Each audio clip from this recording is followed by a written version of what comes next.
Bonjour tout le monde, je vous présente ma vidéo d'étonnement. Donc c'est pas un rapport d'étonnement, ça sera une vidéo, mais ne soyez pas étonnés et restez jusqu'à la fin, normalement tout va bien se passer.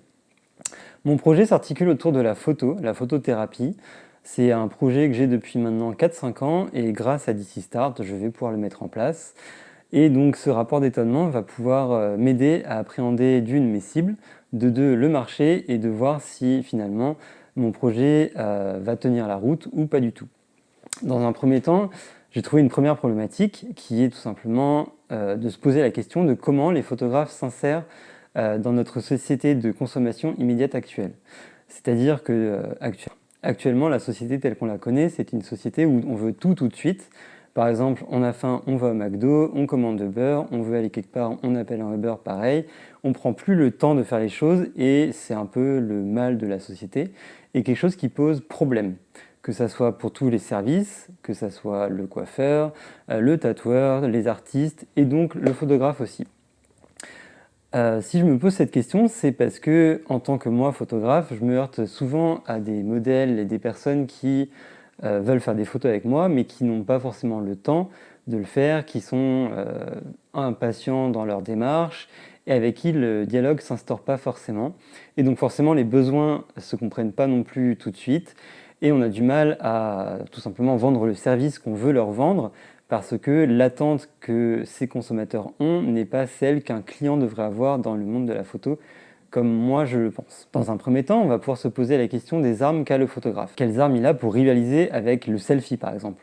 Parce que dans un monde où tout va trop vite, quand quelqu'un veut se prendre en photo, se mettre sur les réseaux, etc., il prend son téléphone, paf, petite photo, et il poste tout de suite sur les réseaux, où il va demander à son pote ou à sa pote de la prendre en photo ou de le prendre en photo, et la photo est faite en 5 minutes, et c'est fini. Alors pourquoi est-ce que finalement on ferait appel à un photographe dans la mesure où la photo sera peut-être pas de la même qualité avec les téléphones qu'on a maintenant, peut-être que la personne a elle-même un appareil photo, et au final on ne sait pas quelle est la plus-value du photographe. Dans un premier temps, je pense que selon la personne et le photographe, il y a déjà la patte artistique. Parce qu'il ne faut pas oublier qu'un photographe, c'est un artiste, donc c'est quelqu'un qui a une sensibilité artistique, normalement, et qui va apporter son œil, son regard, un angle de vue différent. Il va essayer d'apporter une expertise, il va essayer de montrer comment est-ce qu'on peut améliorer la prise de vue. Au lieu de juste tendre le bras, par exemple, il va pouvoir mettre en place peut-être une amorce épaule, une porte pour faire une amorce et voir un objet dans le champ et faire un petit flou, des plantes derrière qui vont arriver plus floues. Et aussi tout simplement sa maîtrise de l'appareil photo et donc de la technique qui va faire en sorte qu'il va y avoir un flou d'arrière-plan, un beau bokeh comme on appelle ça. Donc le sujet est très net et le flou derrière. Tout ça, c'est des choses qu'en faisant juste un selfie, on ne peut pas avoir et que c'est un photographe, ou du moins quelqu'un qui a des connaissances en photo, qui peut apporter. Maintenant, les téléphones le permettent de plus en plus, mais c'est pas encore non plus intuitif comme ça devrait l'être avec un appareil photo, et c'est pas non plus le métier des gens de le faire. Donc, les personnes qui veulent tout simplement avoir un beau rendu photographique devraient faire appel à un photographe, et en plus, certains photographes ont une plus-value encore plus grande dans leur domaine. Par exemple, une des personnes que je suis depuis le début que je fais de la photo, qui s'appelle Solène Jakowski, qui elle a développé un compte qui s'appelle Sans Complexe, qui permet de mettre en lumière les femmes qui la contactent et de les mettre en lumière à sa fenêtre avec une belle lumière naturelle et tout simplement les mettre en beauté, comme elle ne saurait pas le faire depuis chez elle devant leur miroir, et déclencher un effet waouh qui permet à la modèle, une fois qu'elle voit la photo, de se dire « Ah ouais, c'est moi, mais en plus je suis vraiment jolie ». Et alors que ça, par exemple, quand on le fait nous-mêmes en selfie, c'est pas forcément possible, on ne peut pas gérer la lumière, on n'a pas la surprise de la découverte de la photo, on n'a pas la démarche non plus d'aller voir un photographe, de se dire « je lui donne les clés, c'est toi qui fais tout et je vois c'est quoi le résultat à la fin ». Le selfie, c'est le côté « je contrôle mon image, je sais ce que je veux, j'essaie de faire au mieux et je le poste ». Le photographe, c'est un peu plus « je te donne ma confiance, je sais que tu vas faire mieux que moi, tu vas prendre le temps de le faire et je veux avoir cette surprise à la fin ». Selon moi, c'est la plus grosse arme qu'ont les photographes dans la société actuelle. La surprise, la technique et la maîtrise de ce qu'ils font.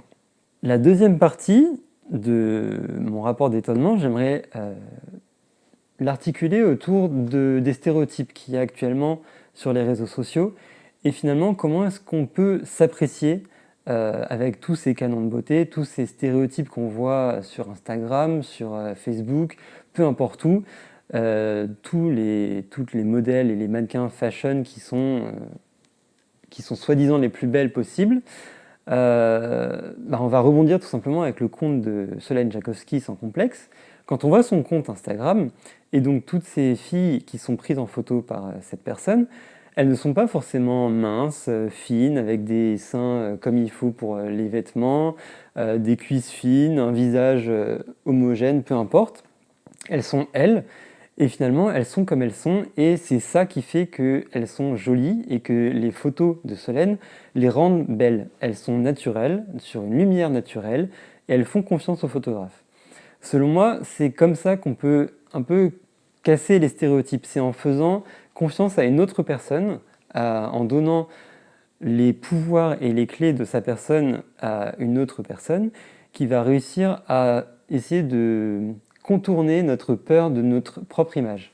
C'est-à-dire que nous, on va se voir en selfie, on va se dire « Ah, je suis trop beau » ou à l'inverse « Cette photo, ça va vraiment pas ». Alors que quand c'est quelqu'un qui nous prend en photo et qui nous envoie la photo ou qui nous montre la photo derrière et qui va nous dire « Regarde, sur cette photo, t'es vraiment jolie », on va avoir du mal à dire « Non, c'est faux, t'as tort ». On va dire « Ah ouais, tu trouves et tout, pourquoi? C'est vrai que c'est pas mal et tout ». Et donc ça va permettre de débloquer un peu ce système de défense qui te dit « Regarde, elle sur Instagram, elle a vraiment plus de j'aime, plus de followers, etc. » Alors que toi, tu mérites peut-être même pas 50 j'aime. Ça se mesure pas comme ça la beauté et les stéréotypes. Si quelqu'un te dit que tu es belle ou beau, c'est qu'il le pense et que ça va peut-être permettre de débloquer ton estime de toi, tout simplement. Le stéréotype des réseaux sociaux est un peu le frein à la société, mais en l'occurrence le déclencheur des armes que peut avoir le photographe pour justement casser les stéréotypes et essayer de montrer à chaque personne qui peut être belle ou beau. Par rapport à mon projet de photothérapie, j'ai commencé à faire ce qu'on appelle un MVP, donc le Minimum Valuable Product, et j'ai voulu tester mon projet et mon service avec une personne qui était elle-même pas vraiment à l'aise dans sa peau au début.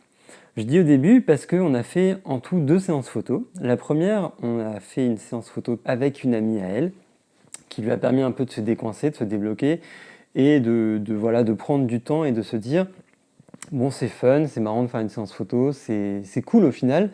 Il n'y a pas tant de stress, c'est pas tant un blocage non plus. Avant de faire notre deuxième séance photo chez elle, j'ai pu lui poser donc quelques questions que je vous présente sur cette petite interview qu'elle a réalisée avec moi. J'étais au début très stressée, j'avais peur parce qu'on m'avait dit plein de trucs. Et puis je me suis dit mais j'ai pas envie de m'arrêter à ça et du coup je me suis dit j'y vais et puis on verra bien comment ça se passe. Et au final, au fur et à mesure, même si tout au long j'étais encore stressée, j'ai quand même réussi à me détendre, à rigoler, à passer un très bon moment. J'ai beaucoup aimé le résultat. Et puis je me suis dit que que je voudrais refaire des photos parce que j'aimerais oser plus. Et puis j'ai vu beaucoup de changements même chez moi hors des photos. Des parties de mon corps que j'acceptais pas nécessairement.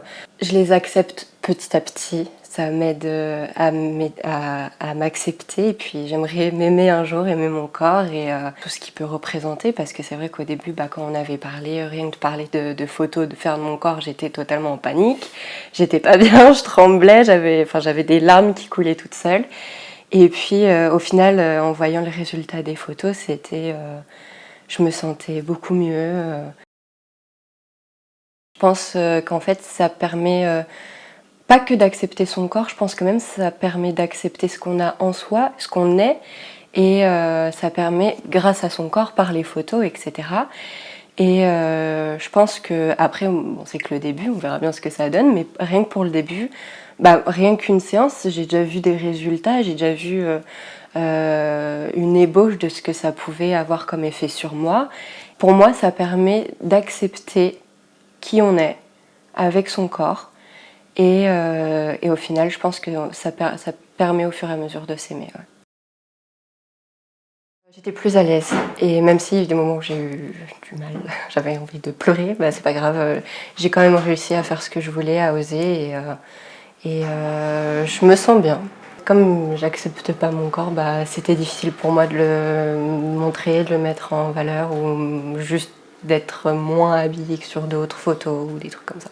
Je trouve que tant qu'on fait pas de photos, tant qu'on fait pas les photos, on se rend moins compte encore du style vraiment que ça donne ou même je trouve qu'on ressent plus les choses quand on fait les photos. Nous avons réalisé cette interview avant les photos et après la séance photo. Comme ça permet aussi de voir son état avant et comment est-ce que la deuxième séance photo a pu interagir sur cette personne. Ensuite, après cette séance photo, pour un peu augmenter l'expérience, j'ai voulu voir avec elle comment est-ce qu'on pouvait analyser ces photos, dans le sens voir comment est-ce qu'elle se sentait elle, est-ce qu'elle avait encore des complexes, est-ce qu'elle avait encore des blocages. Et dans cette démarche et cette expérience, je lui ai proposé d'interagir avec une troisième personne qu'elle ne connaissait pas et on a utilisé Facebook pour cette partie-là. Donc tout simplement, j'ai mis les photos sur Facebook. Elle a pu commenter par rapport à ce qu'elle ressentait sur les photos et la troisième personne a réagi avec elle, a répondu par commentaire et moi j'ai pu aussi interagir avec les deux pour éventuellement communiquer, contredire ou être d'accord avec elle. Donc grâce à cette expérience sur cet album Facebook que nous avons bien sûr mis en privé avec l'interaction des trois personnes, donc moi, la troisième personne et la modèle, nous avons pu voir que bien sûr la modèle avait encore des complexes, mais que l'interaction entre les trois personnes pouvait éventuellement lui faire comprendre que bah non, les complexes qu'elle a sont pas aussi gros que ce qu'elle pouvait penser. Donc finalement, ça lui a permis un peu de se débloquer, de se dire « Ah mais c'est pas tant que ça, c'est pas si important ». Et l'expérience, on va dire, finale de tout ça, à la fin de l'été, elle m'a dit que en revenant de l'été et de ses vacances, elle était allée par exemple à la plage beaucoup plus sereine et avec l'esprit beaucoup plus léger. Pour moi, cette expérience que j'ai faite avec la modèle et la troisième personne a été tout simplement une réussite. L'interaction que j'ai pu provoquer entre trois personnes derrière, je pense, est une véritable amélioration pour essayer de casser le stéréotype qu'on a des réseaux sociaux et de se dire que en fait, notre propre image, elle n'est pas forcément comme les canons de beauté, elle est finalement très bien. Donc au final, avec ces deux premières parties, comment est-ce que un photographe peut amener une plus-value finalement sur le marché par rapport à un selfie, quelles sont les armes pour faire cela, et comment est-ce que le photographe peut réussir à casser les stéréotypes des réseaux sociaux. Ma troisième question que je me suis posée, c'est finalement comment vendre une thérapie quand personne prend le temps pour soi. C'est-à-dire que quand quelqu'un veut prendre le temps de se faire du bien, par exemple, il va contacter un masseur, il va essayer de prendre un petit peu de temps pour faire un sauna, peut-être un petit soin pédicure, etc. Mais au-delà de ça, on ne prend pas vraiment le temps pour soi. C'est-à-dire que moi, par exemple, j'avais un blocage au dos, il m'a fallu 3 mois pour aller chez l'ostéo et me dire « ça va me faire du bien, ça va me débloquer, je prends le temps de le faire ». Pour la photo, c'est finalement pareil. On se demande comment est-ce que la personne va prendre le temps de contacter un photographe et se dire « j'ai envie d'apprécier mon image ».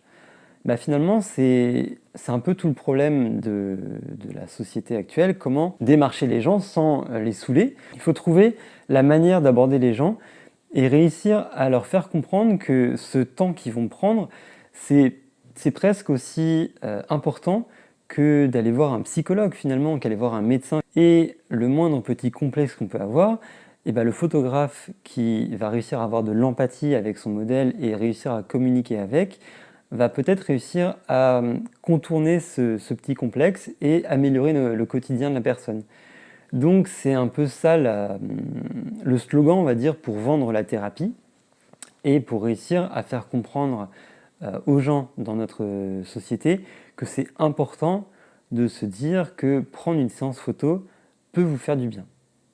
Par exemple, lors de ma 3e année de licence, j'ai pu, grâce à un intervenant, commencer cette démarche de séance de photothérapie et j'ai lancé un questionnaire sur mes divers réseaux pour poser des questions aux gens sur différents aspects. Donc, est-ce que la photo, ça te plaît? Est-ce que tu connais un petit peu le monde de la photo? Quand je te parle de thérapie, qu'est-ce que tu entends? Quand je te parle de photothérapie, qu'est-ce que tu entends? Et au final, sur, je crois, 50 personnes qui m'ont répondu au questionnaire, j'ai réussi à trouver 10 personnes un peu plus engagées dans mon projet, avec qui j'ai pu échanger au travers de 3 autres questions un peu plus poussées, on va dire, et avec qui j'ai échangé du coup pendant de longues soirées pour un peu voir comment est-ce que mon concept pouvait s'améliorer, comment est-ce que je pouvais faire pour intéresser des gens, et que ça soit pas que finalement des gens qui sont déjà dans la photo, mais que ça soit des gens qui, par exemple, ont eu un accident physique, ont eu un petit traumatisme moral. Comment est-ce que je pouvais apporter, entre guillemets, mon aide à ces personnes-là sans pour autant dire que j'étais capable de les soigner? Parce que bien sûr, je n'ai pas de formation de médecine, je ne suis pas thérapeute, je peux juste réussir à communiquer avec eux, prêter mon oreille et au travers des photos, essayer de leur montrer une image qui va leur plaire, qui va essayer de casser le blocage qu'ils ont dans leur tête et de montrer une image différente de ce qu'ils peuvent avoir au quotidien devant leur miroir tous les matins. Avec ces 10 personnes, 2 de mes questions notamment étaient: qu'est-ce que tu entends par la photothérapie? Et donc, dans la photothérapie, qu'est-ce qui t'intéresserait finalement? Et la deuxième question un peu plus intéressante, c'était en termes de thèmes de photos. Quand on parle de photos, on aborde différents thèmes, et par exemple, il y a l'extérieur, des tenues plus atypiques, un peu plus fantaisistes, médiévales, de l'intérieur, du fashion, peu importe, et ça va souvent de l'habillé à la lingerie, puis au nu. Et donc j'ai posé à ces 10 personnes ces 2 questions-là plus précises pour voir un peu l'approche qu'elles pouvaient avoir et les limites qu'elles pouvaient avoir. Et finalement, ce qui m'a presque étonné, c'est que c'est sur à peu près les 10 personnes, 7 étaient prêtes à faire plutôt de la lingerie, voire du nu, parce que ça permettait aussi de voir leur corps sans artifice, que ça soit maquillage ou habit. Parce que ces personnes-là ont pu avoir des traumatismes et des accidents physiques, et donc voir leur corps nu finalement, avec les cicatrices, avec les dégâts finalement qu'ont pu causer ces accidents, leur ont fait du bien, leur ont fait voir que finalement ces cicatrices et ces petits accidents n'ont pas totalement défiguré leur corps, et même des fois, ça ne se voyait presque pas sur les photos, alors que elles, quand elles me parlaient et quand elles me parlaient de leur traumatisme, ne pensaient que à ça et ne voulaient pas se révéler parce qu'elles pensaient justement que ça allait choquer les gens. Et parmi ces 10 personnes-là, une des personnes avait également un traumatisme plus psychologique par rapport à ce qui a pu se passer dans sa vie avec certaines personnes. Et la démarche que j'ai eue avec cette personne-là a été beaucoup plus profonde. Donc, c'est-à-dire, on a passé une après-midi, environ 4 heures de la journée, à parler en faisant des photos. Et pendant qu'on faisait les photos, elle me parlait de son expérience et du fait que la photo a pu en fait casser le traumatisme qu'elle a eu. Quand je suis un peu bloqué dans mon projet, je retourne justement vers ces personnes-là et je leur pose mes questions pour un peu essayer de me débloquer, de voir vers où est-ce que je peux aller et comment je pourrais justement aboutir à mon projet et réussir à vendre ma thérapie finalement, à vendre la photothérapie telle qu'il est et pouvoir faire aboutir mon concept. Donc pour conclure cette vidéo d'étonnement, je pense que j'ai répondu à cette question de comment est-ce que le photographe s'insère dans la société de consommation immédiate. Finalement, il s'insère comme n'importe quel artiste, mais aussi comme n'importe quelle personne spécialisée qui va accompagner une personne, que ce soit un coach sportif, nutritionniste, voire un psychologue. C'est quelqu'un qui va apporter une plus-value, un regard humain, une part d'empathie, qui va être là pour la personne et qui va essayer aussi de lui faire changer son regard. Donc ça, c'est les armes que le photographe va avoir pour pouvoir vendre son service. Le photographe a également du coup sa part de responsabilité dans les codes sociaux et les stéréotypes de beauté. Donc ça, c'est important que justement on soit engagé et on puisse faire comprendre aux gens que les canons de beauté ne sont pas les mêmes pour tout le monde et montrer que finalement la beauté n'est pas la même pour tout le monde.